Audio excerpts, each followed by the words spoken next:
Pessoal, sejam bem-vindos e nessa videoaula a gente vai resolver a questão 7 da prova de 2018-2019 da Escola Naval. Então ela diz o seguinte: seja f de reais em reais, assinale a opção que apresenta f de x, que torna a inclusão f de A interseção f de B está contida em f de A interseção B verdadeira para todo o conjunto A e B, tais que A e B esteja contido nos reais. Pessoal, vamos lá. Ele fala aí sobre f de A interseção f de B esteja contido em f de A interseção B. Tá? Pessoal, vamos ver o que acontece quando a gente faz o seguinte. O y pertencer ao f de A interseção f de B e y não pertencer ao f de A interseção B. Tá? Vocês vão ver que isso aí vai facilitar e muito a nossa solução do problema. Eu chamo a atenção também, pessoal, às vezes algumas pessoas podem confundir, como a gente está trabalhando com f de algum conjunto, então a gente está trabalhando com elemento y, tá certo? Se fosse só o conjunto, seria o elemento x, mas como é o f de um conjunto, a gente está trabalhando com o elemento y, tá ok?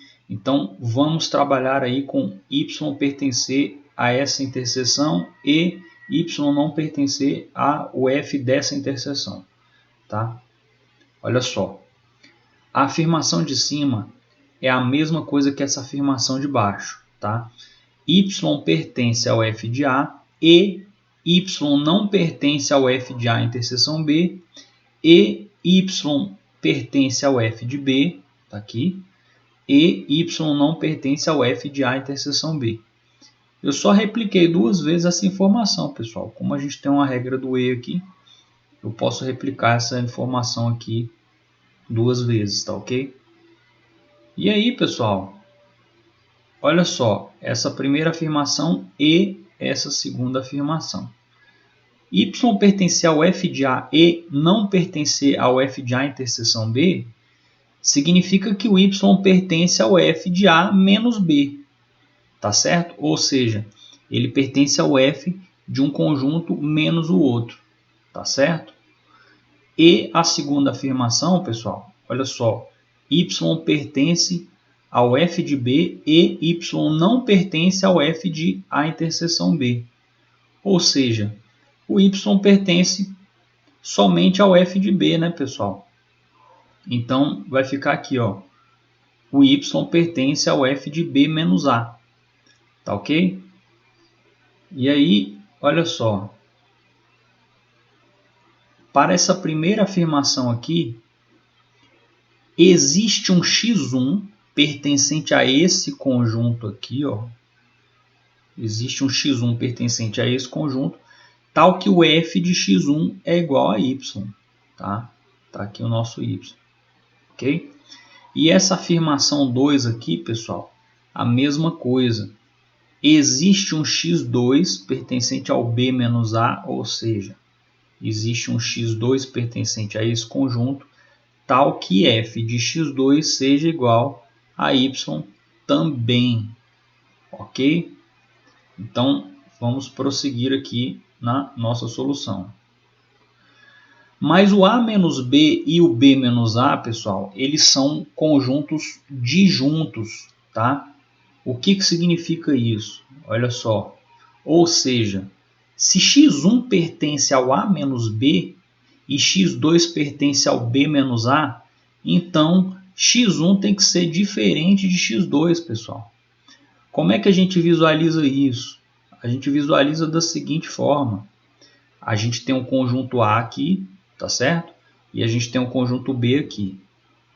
O A menos B é esse pedaço aqui, sem incluir a interseção, obviamente, tá? E o B menos A é esse pedacinho aqui, sem incluir a interseção, obviamente, tá ok?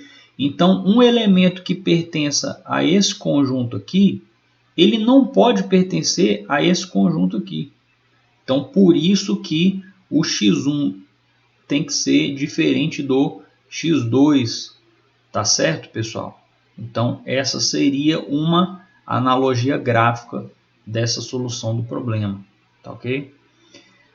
Então a gente conclui o seguinte, que para essa afirmação aqui de cima, existe um x1 diferente de x2, tá certo? Aqui ó, existe um x1 diferente de x2, tal que f de x1 é igual ao f de x2, tá certo?